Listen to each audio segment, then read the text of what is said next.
বিকেল বেলা একটু ঘুমাইতেছিলাম, তারপরে শুনতেছি আজান দিতেছে। আল্লাহু আকবার, আল্লাহু আকবার।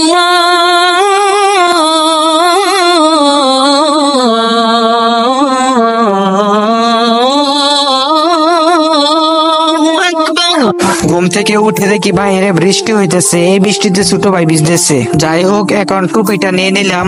বাহিরের আবহাওয়াটা বেশি ভালো না, যে কোনো সময় বৃষ্টি নেমে যেতে পারে, তাই ছাতাটা নিয়ে নিলাম। এখন আমি মসজিদে যাইতেছি। আমাদের বাড়ি থেকে মসজিদে যাইতে বেশি সময় লাগে না, সর্বোচ্চ 5 মিনিট লাগে। রাস্তার মাঝে যে পরিমাণ কাদা হয়েছে, কাদার জন্য তাড়াতাড়ি করে মসজিদে যাইতে পারতাছি না। যাই হোক, এখন মসজিদে চলে আসলাম। আমাদের মসজিদটা আসলে অনেকটা সুন্দর, ওজুর জন্য এক্সট্রা একটা রুম আছে। যাই হোক, এখন ওযুখানার মাঝে যাচ্ছি। আমার ওযুটা নাই গিয়া, তার জন্য ওযুটা করে নিতে হবে, তাই তাড়াতাড়ি করে ওযুটা নিয়ে করে নিতেছি। আমার ওযু করা শেষ, এখন আমি মসজিদে চলে যেতেছি। গিয়ে দেখি জামাত পাই কিনা।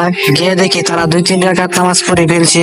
এখন 2-3 রাকাত পরে আমার পড়ে নিতে হবে আর কি। 5 ওয়াক্ত নামাজের পর আমার এই জায়গাটার মাঝে প্রস্রাব করতে হয়। এই জায়গাটার মাঝে যদি প্রস্রাবটা না করে, তাহলে আমার যেন শান্তি লাগে না। এখন প্রস্রাব করার জন্য এই জায়গাটার মাঝে যাচ্ছি। যাই হোক, এখন প্রস্রাব করা শেষ, এখন বাড়িতে চলে যাইতেছি। আর কারা কারা 5 ওয়াক্ত নামাজ পড়েন তারা কমেন্টে বলে যান। ওকে, আল্লাহ হাফিজ।